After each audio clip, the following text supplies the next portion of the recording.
Mga kasarison, patay naman po ang isang pulis at isa pang sibilyan matapos po silang pagbabarilin ng hindi pa nakikilalang suspek sa barangay Paglamatan.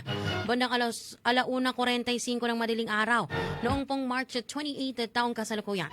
Kinilala po ang nasawing pulis si Police Corporal Walid Buleg Sangkopan, 42 anyos, residente po ng Bayang, habang ang isa pang biktima po ay kinilalang si alias JR.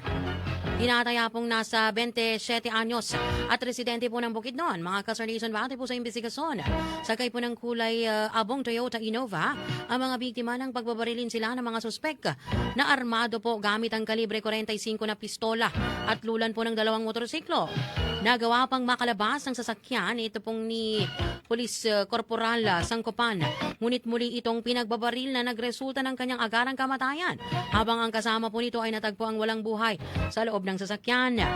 Agad nagsagawa ng hot pursuit operation at naglatag ng checkpoints ang sangguniang ang ito pong Sagiran MPS habang nakikipag-ugnayan din po sa mga kalapit na himpilan para po sa dragnet operation laban po sa tumakas sa suspek.